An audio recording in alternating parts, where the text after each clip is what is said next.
Hello, everyone. Here I am again, Susan Rosen, and today I have a very interesting guest. Yeah, you, and it's going to be a real interesting podcast because it's been fun just before we even push down the record button. So hold on to your seats for this one, guys. Okay, so my guest is Joseph Templin, and you go by Joe. I go by Joe. I'm only Okay. only when I'm in trouble is it Joseph. Okay. And I'm actually going to let Joe introduce himself because he has such a interesting background and list of experience that I think it's better for him to kind of just, I'm sure he can go through it a lot faster than me trying to just read it all off of the screen. Oh, I was just gonna make some There stuff you up. go. Okay, No, that works. and you're setting the bar so far way up here, Susan. I mean, like, can't you set it down low so I can just trip over it like normal? So I'm Joe. I wrote a book called Everyday Excellence, and the book is actually the output of over 30 years of very interesting experiences and going on multiple different paths. One way that I explain it sometimes is that our life is like a video game, and we have this big adventure that we're on, but throughout the thing, there are these side quests that we go on. And sometimes the side quests are just there to have fun, but most often those side quests, we don't realize it, but we're getting resources and skills that help us in our main quest overall. And so every misadventure in the past has been a learning experience for me to get better, to be able to be where I am here today, and hopefully even better in the future, to be able to help other individuals out. I'm the former gifted kid who decided that what I was supposed to do in life was not what I wanted to do. I started college at 13 because my parents said 12 was too young to start college. Then I went and worked for the Department of Defense doing research in a physics lab, really cool optics type stuff that everybody's utilizing today, and decide that's not what I want to be doing with my life. So I took a side detour into financial planning. From there, went into consulting, economics, behavioral economics, and writing. And somewhere along the line, I decided that I was going to be a world champion in martial arts.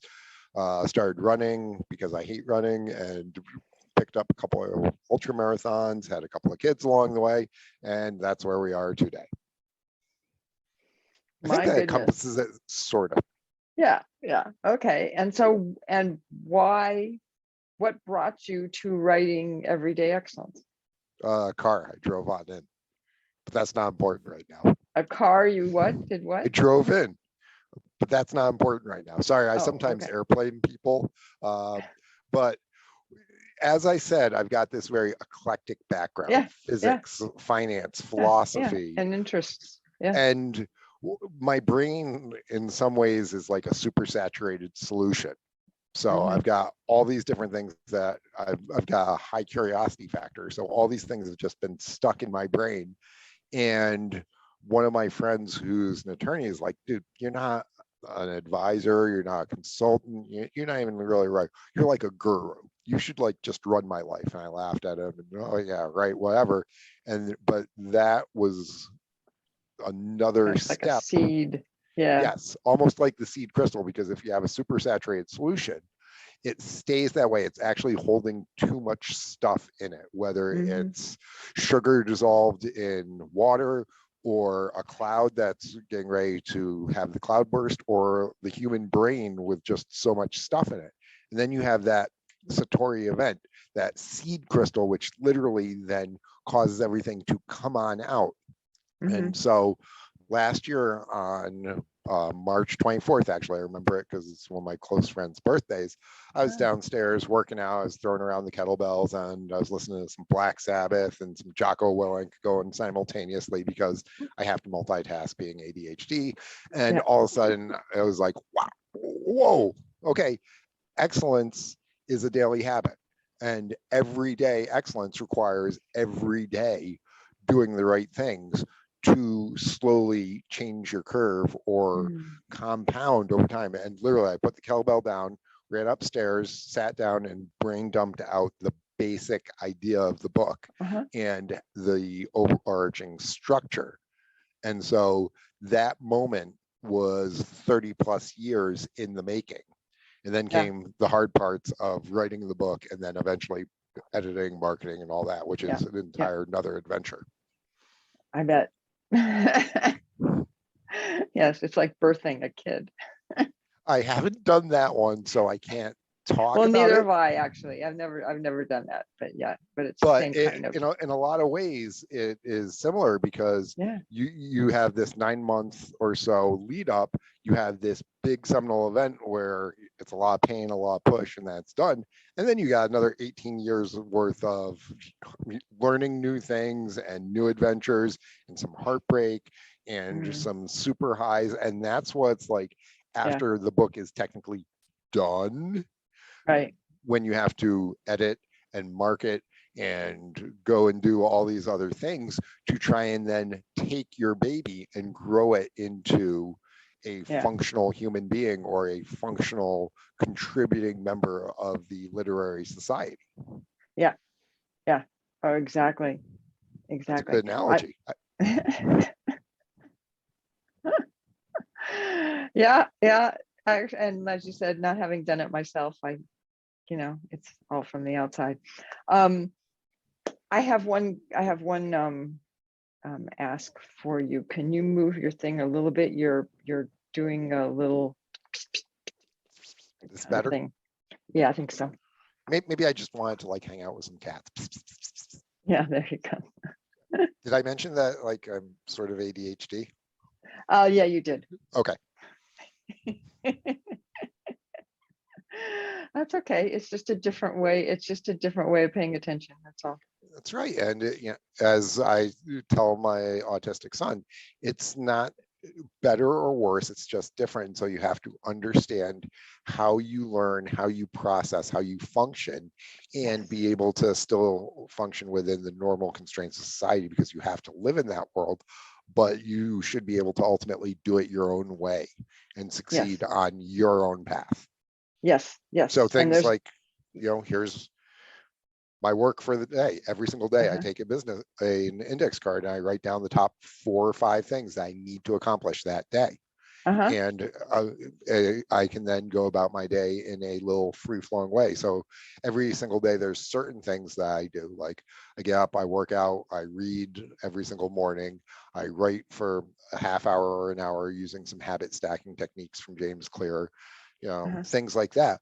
But okay, these are things that are somewhat unique to this day that are needed to advance me on that overall quest in life. So I need to take care of this work. I've got to take care of stuff for the Autism Society retreat. So doing something like this allows me to look at the most critical activities for the day and take care of them so that you can be productive as opposed to just being busy. That's great. Yeah. No, I think that's a wonderful way of doing it because I know even just for myself. I mean, there are days I have my list of what I'm going to do, and then I get back to it, and it's like, okay, I got through half of them at the end of the day, and what did I do with the rest of my time? And also, how do you feel at that point? You're not getting closure, not getting the accomplishment. So it might make sense to have less things on your list so that you can do a better job on them and you don't have the anxiety that comes around having this 20-page thing of stuff I've got to do. Oh geez. But rather something short, 3 to 4 or 5, you take care of them, you finish them by the end of the morning, and then you're mentally in the bonus round. And then you can make another list of nice to-dos, but they're not necessarily the critical things. And so that allows you to be able to have a better mental feedback loop in terms of doing this. No, and that makes a lot of sense. That makes a lot of sense. And also not feeling like you're getting behind, like you're falling behind. because you're not getting everything done on your list. And so it's got to go over to the next day, right? Right. Or not, And so or it this is doesn't one of the get done things, at all. yes, and it just sits there and eats at you. Like one of the things that the Stoics talk about is doing the essential things. So if you look at the essential things are associated with your business, your volunteer work, your life, and all that, look at the Pareto principle. 80% of what you're doing is relatively unimportant.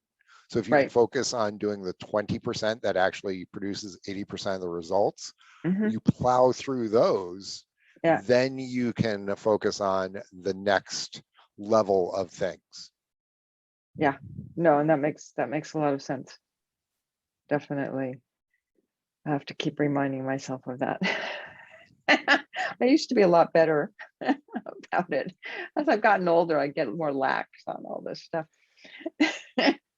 Hey, as my dad's in his early 80s, and he says, I'm going to just focus on the most important things. So whether it's his, bridge meeting for that day, going to church for that day, or these things, his list is short. He takes care of it. He's like, anything beyond that, that's just bonus.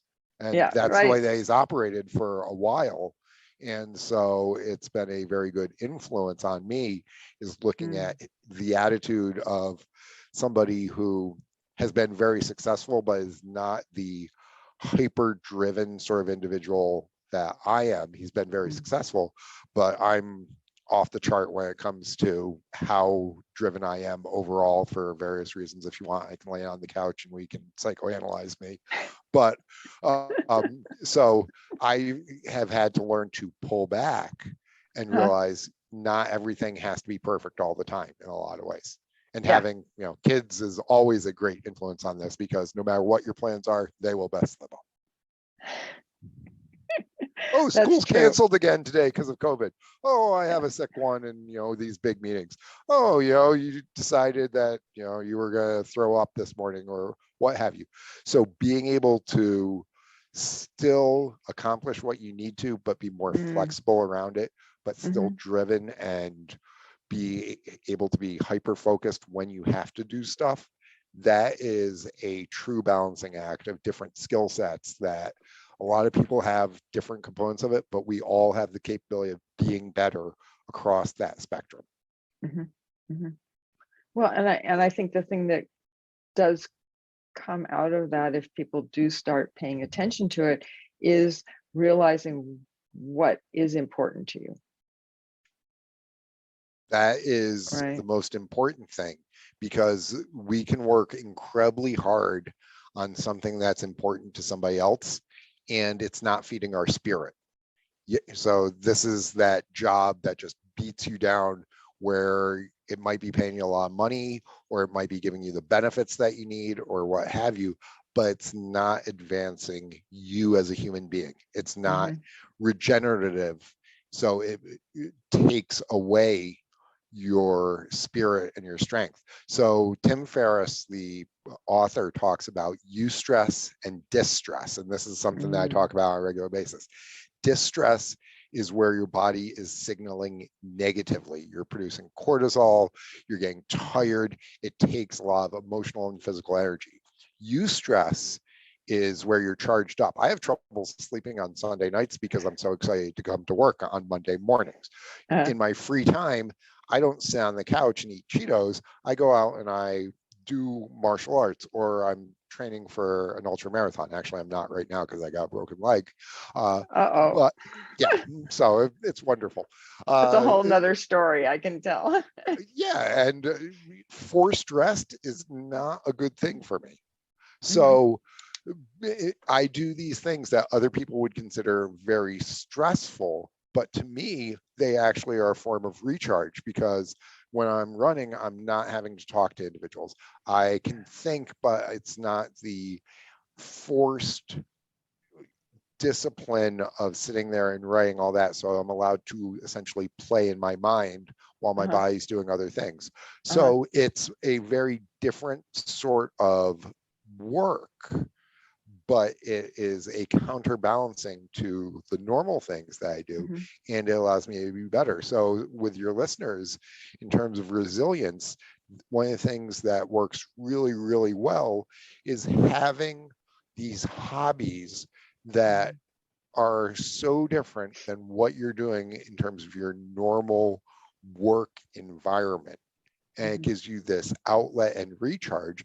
And one of the things that they'll notice over time is that they can draw from these other spaces, these hobbies, these interests, and apply them towards their primary focus and actually improve it by dispersing their energy.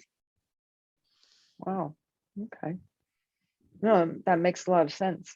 That makes a lot of sense. I think a lot of people do that, but don't even realize what it is that they're doing or why. And so being a little bit more conscious about why we do some things. I mean, you don't have to go and micromanage everything, because I'm certainly not good at that, but applying some metacognitive skills around why do I do this? Why is this important to me? Then will allow them to extract the most important components from that, the key lessons, the pearls, as I often call them, that can then be used in another space or arena. No, that makes a lot of sense. That makes a lot of sense. So now that you have your everyday excellence out there and in the world, what are you working on? Is there a follow-up? Is there some kind of a program that you're putting together? What are you There's always a follow-up. Well, of course. This is one of the things, a lot of people have satiating needs. So I'm hungry, I eat, and it's done. I'm tired, I sleep, I'm done. I'm working towards X, and then I'm finished. Kobe Bryant actually said that the most depressed he ever was in his life was the day after he won his first NBA championship, because that's what the goal had been for decades. Yeah. And he learned to change his focus to not just win the championship, but his focus then became to become one of the greatest ever. And he changed his practice strategy, his learning strategy, his approach to everything.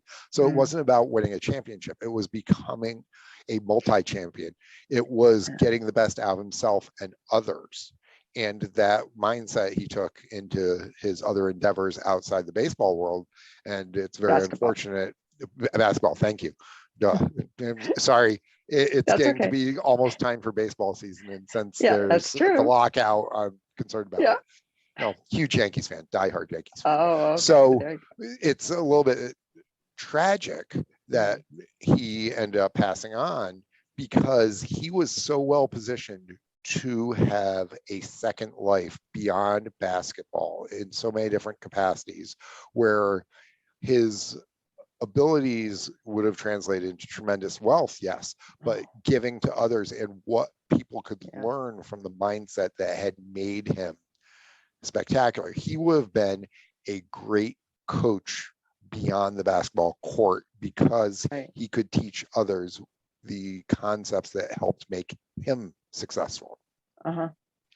And so this whole idea of learning about yourself and what drives you and how to extract information and insight from other spaces is one of the things that I find very interesting. So going back to your question, actually, Susan, because yes, I sometimes remember the thread, is everyday excellence is a tool. It's a multivitamin for people's lives, as I say. And so health is across all sorts of dimensions. We have our physical health, we have our mental health, we have our relational health, and it is an ongoing process. As Zeno of Citium said, well-being is no small thing, but it's composed of small steps. And so part of my mission is continuous improvement and seeing how far I can take myself, whether it's intellectually, physically, emotionally, spiritually, in terms of how I can impact other individuals. And so I want to be able to bring this out there and have a ripple effect across the society. Essentially, the more people that we can reach out with and have them have some of these discussions whether they buy the book or not. But if they can start making these micro changes, these improved little decisions throughout their day and week and life, that's going to tremendously bend the curve, not just for them, their family, their work, their community. And if we have millions of individuals focused on this, what is that going to do for our society over the next 3 to 5 to 10 years? Yeah. And No, by the way, yeah, there's more books and stuff like that down the road. related or not related?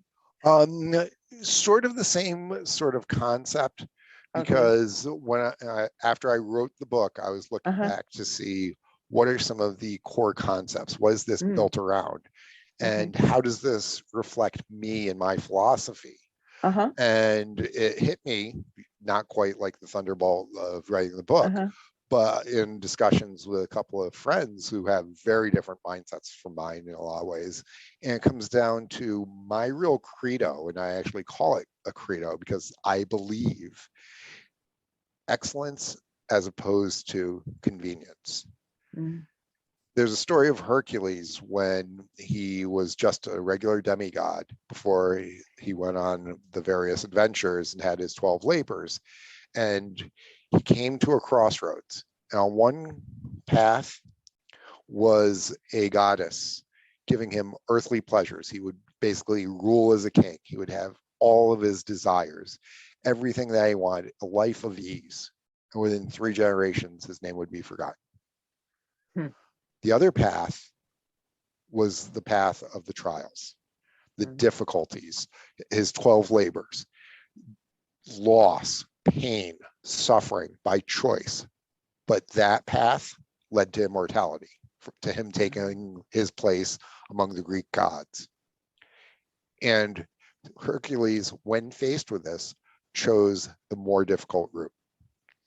Everybody is faced with choices. We have someplace between 50 and 80,000 thoughts per day. We make somewhere around 10,000 individual decisions every single day, whether it's everything from what to eat to how to drive, all these decisions. So 10,000-ish per day. And they break down to every single one of these has 2 potential ways: the easy path or the right path. The right path is almost always harder. It's longer, it's more difficult, it requires energy, it requires time, it requires sacrifice. But the easy path, you keep taking the easy path and you end up in the bad place. Physically, emotionally, as I say, if you sit there eating Cheetos and donuts every single day, yeah, it's fun. And it's the easy thing, but guess what? You're going to have all sorts of negative health outcomes, long range, mental outcomes, financial outcomes. Or you can put on your running shoes and go outside, even for a couple of minutes. You can say, no, I'm not going to have this donut. And I love donuts. I love donuts. Okay. So, I can say, no, I'm not going to have a donut unless I do 10 miles. Yeah. I've had one donut in the past 8 weeks. All right. And but I'm going to choose to do the harder thing because it's going to be better for me in terms of my outcome. And the harder thing, if you're dealing with intense depression or emotional issues, might be just getting out of bed and having a shower. That's harder than staying in bed, but that is a much better choice. The harder choice might be, if you're running a business, to pick up the phone and call a potential client. It might be to sit there and actually write for 5 minutes because of the cathartic nature of writing, as opposed to just sitting there and ignoring what's bothering you. Having that difficult conversation with a friend who's pissing you off because you perceive that they're taking the easy route the entire time and you don't like where they're going long range with that. Telling your kid, no, you're going to learn to tie your own shoes. I could tie his shoes. And I could keep tying his shoes and keep tying his shoes. And then eventually you've got a 19-year-old who doesn't know how to tie their shoes, like we're seeing in colleges these days. Okay. Really? Snowplow parents create these problems because they make it too easy for their kids. They're allowing their kid to always take the easy path. We need to give them some obstacles so that they learn to be resilient, so that they learn to overcome, so that they learn the value of hard work. So growing up on a farm, if you didn't work, you didn't eat. I like to eat, so therefore I learned to work. Okay. That's one of the reasons I'm an entrepreneur, because I work very hard and it's just in my nature. I still get up at 5 o'clock in the morning, basically no matter what, and start going. So that harder route actually makes life easier in the long range. Mm. Mm-hmm. Right. No, that makes a lot of sense, because otherwise when hard things come up, you don't know how to deal with them. Yep. So if And you so, start early in learning how to do that. and you learn not just your skill set in terms of Uh-huh. how to do things, but your will set. Mm. If you develop that will set, the obstacle becomes the way, as they say in the Ryan Holiday, one of his books is called Right. The Obstacle is the Way for Yeah. that reason. So you learn that this is just another challenge. I can overcome this. Same way if you're lifting weights, you Mhm. can lift bigger weights over time because you put yourself in that situation where you're close to failure over and over again. Mm. This is how you Right. grow your skill set and your ability in anything, whether it's music, writing, cooking. I mean, I've made some meals that were absolutely horrible and almost inedible. And eventually you learn to make stuff that's better. Or you Yeah. learn, you know what? I'm not even going to try and make that sort of stuff. So Yeah. there are certain things, like, for example, I cannot make a crepe to save my life. It Yeah. just always comes out as, a Rorschach test that, okay. But I will make Indian food. I'll make all sorts of other things. Don't Uh-huh. ask me to make crepes. All right. So, but we've determined that because I tried and tried. And it's like, okay, I can do it in a pinch, but your skill sets grow because as a 5-year-old, I couldn't cook anything because 5-year-olds generally shouldn't be, but you evolve in this. We are all on this journey. As I talked about earlier, Mhm. these side quests where you learn Mhm. these things, Yeah. these ultimately all contribute to your great story. And as Steve Jobs said, you have to only look back to see the story arc, because Mm. as we're in the story, as we're moving along, we can't see how the dots Mm. connect. Right. Yeah. No, that makes a lot of sense. Yeah. So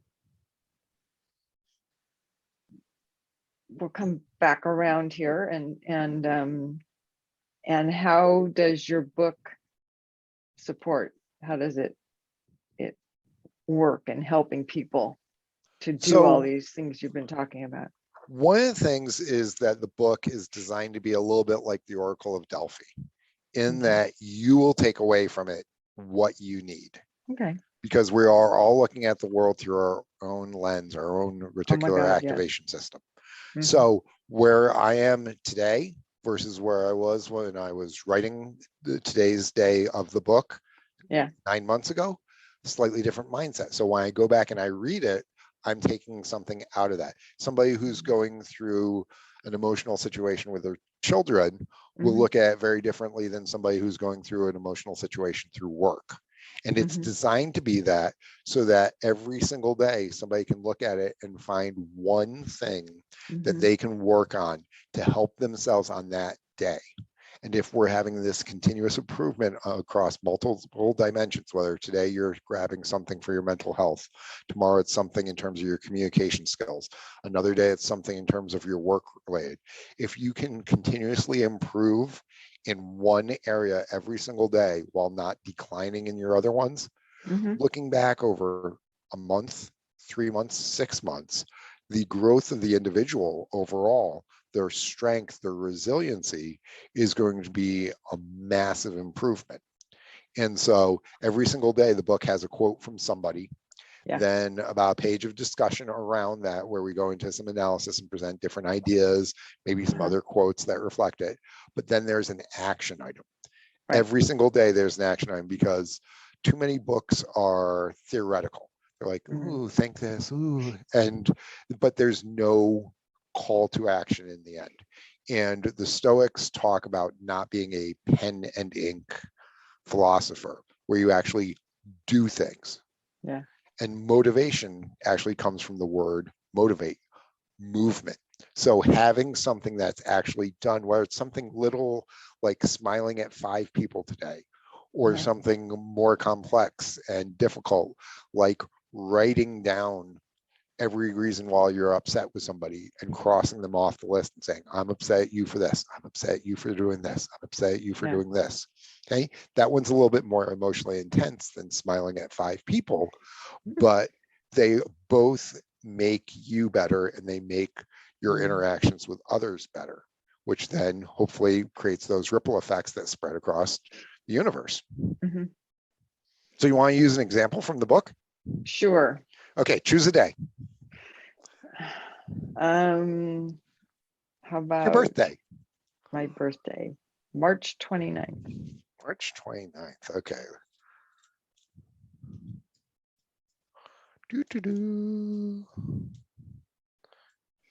March 31st. March 29th. Oh, this is a good one. Uh-oh. A champion is someone who gets up when he can't. Jack Dempsey. So think about that. If every time that you're knocked down, you get back up, whether it's something at work, whether it's a relationship with a significant other, whether it is a friend that's having some issues, whether it's even physical, like you're recovering from an injury.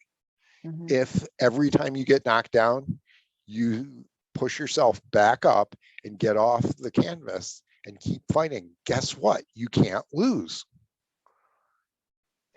And so we discuss about it. I talk about like Rocky, and I talk about Steve Jobs and Brett Favre and James Buster Douglas. And so here's the action item for that day. Don't give up today. Go one more round. So pulling from Jack Dempsey there, if you get knocked down, okay, you can get knocked down. Don't stay down. Yeah. And I don't care if that's your physical or your emotional situation or your career, you get knocked down, get back up again. No, it makes a lot of sense. Yeah. So every single day throughout the book, there's things like that.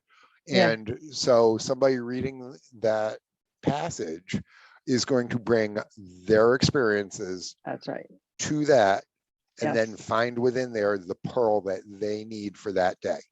Yeah. Yeah. No, that's yeah. I did excuse me.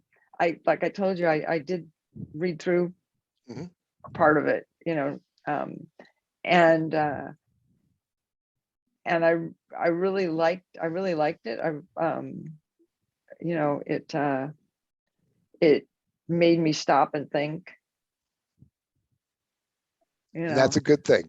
Yeah. That made you stop and think. The question is, did you then act on those thoughts? No. So Mostly that's because I was kind of skimming. I wasn't, you know, I wasn't actually, oh, okay, this is for today, this is for tomorrow.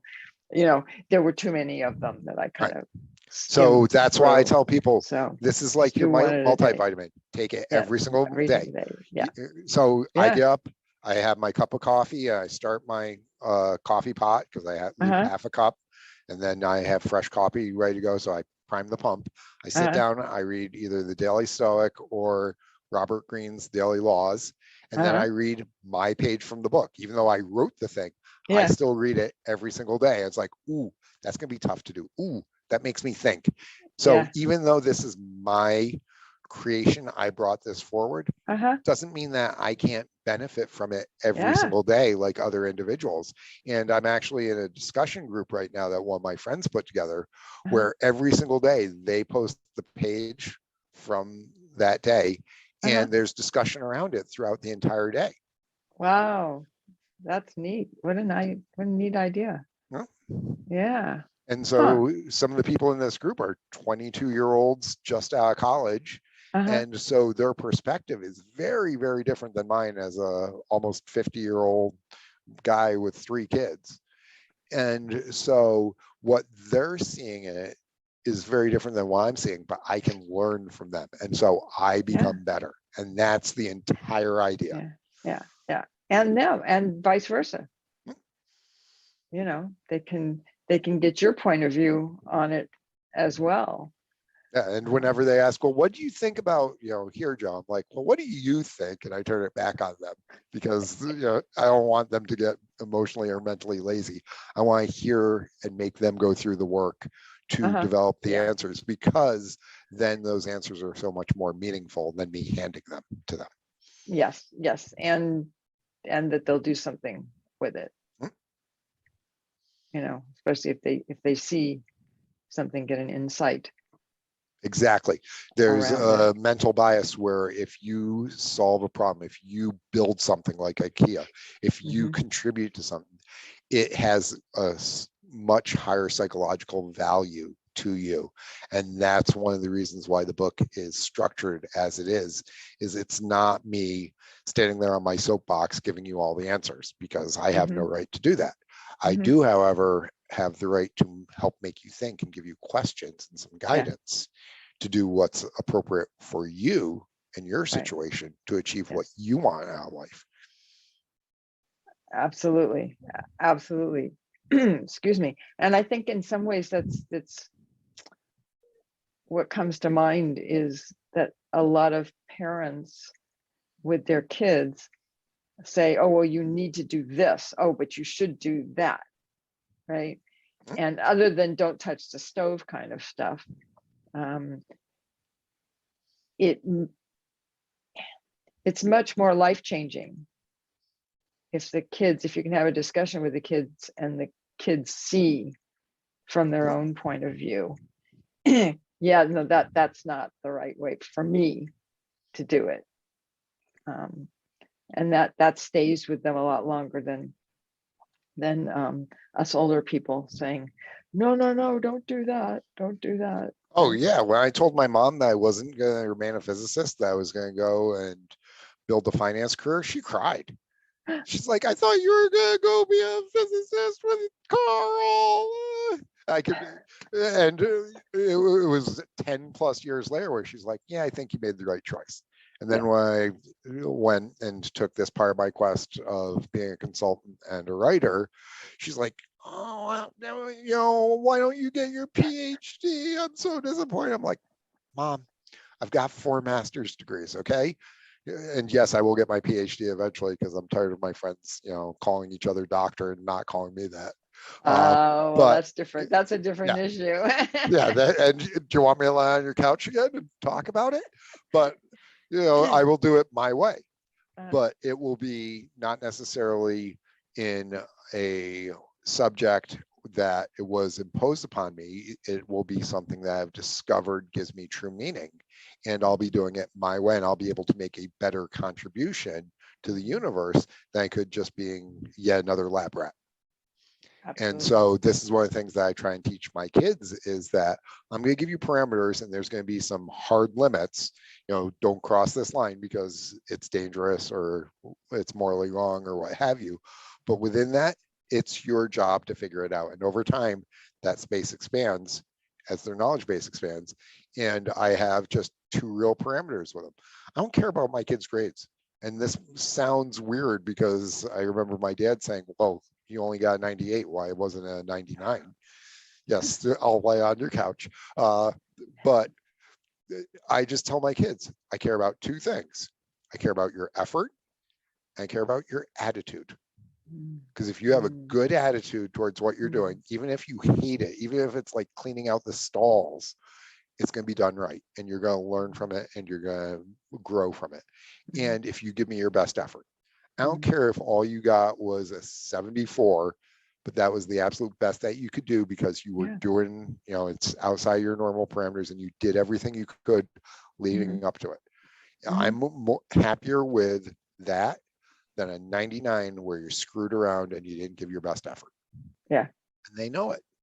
And so if I do nothing else as their father, I've laid that groundwork for them to be able to grow and develop as good human beings and help other individuals out.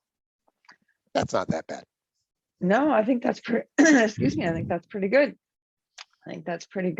Yeah. And I would add one other thing that I think we all need to remember and teach to people, relate or whatever, to people that we work with, that we, kids, whatever. And that's that they're okay.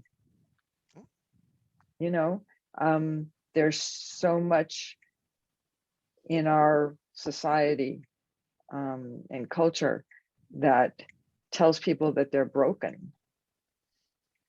And it, and that's not true. We're all okay. And even And if you're broken, how are you working to repair that? There's a Japanese artwork called kitsugi, where mm, if something's broken, like a mhm, bowl or whatever, mhm, they repair it, yeah, but they don't repair it perfectly. They actually right. use gold or silver and highlight where the break was. Uh-huh. And that actually makes these things more beautiful. We are all broken human Yeah. beings, period, case closed. If you're not broken, then you haven't lived through the past 50 years or even the Mhm. past 50 weeks, right? It's constant. We are evolving and we get broken and we rebuild ourselves every single day. Just like a muscle is broken down and it builds up and it becomes stronger. Just like a human being's mentality, we get beaten down, we learn from it, we grow, we recover. That's just the way it is. So going back to the Jack Dempsey quote on Uh, your birthday, if you stay down, you're beat. But if you right. get back up and learn from your previous things and grow and change and evolve, that's the way to happiness. Yeah. Yeah. And well, we don't need to have a philosophical discussion on this, but We could at yeah, some point. That'd be it's, fun. yeah, that's true. That's true. Yeah. And I guess where I'm coming from is a very similar place, right? It's just that no matter what happens, you're still okay. You're still breathing, That's so you're not that's right. beaten. You're still breathing. That's right. That's where I'm saying that, No, we're all we'll at get through base. this. We'll get through Yeah. this. Yeah. Yeah, exactly. Exactly. So anyways, okay, well, we should probably, I guess, wrap up here soon. Can I say something quick? Yes, please. I was just going to say, if you'd like to kind of wrap it up and Well, I wanted what to say you'd thank like. you, Susan, for Uh-huh. bringing me Oh, on and giving me the chance to talk to your people and hopefully help some of them out. And to further help them, we talked about the book. They can get uh-huh. the book on my website, everyday-excellence.com. But if they use the I'll put code that I'll put that in the show notes. MTA50, if they use that code, they can get a 10% discount off of the electronic copies of the book. Okay. M as in Mary. Yep, M as in MTA. Mary. Okay. Okay, so MTA50, they'll get Got a it. 10% discount so they can Okay. have access to the full version of this and be able to go on their own journey of excellence. Yeah. And so that's Okay. a thank you for bringing me on and having Oh, such a wonderful well, conversation. thank you. Yeah. No, I really enjoyed it. I really very much. So, okay, well, let me close as I always have to do, which is that this is not medical advice. I'm not a doctor. If you're having a medical problem, please go see a doctor or go to the emergency room. And with all of that said, I think that's about it. And we will wrap up and I will see everybody next week. And thank you very much, Joe, for coming on. It's been a very, very interesting discussion.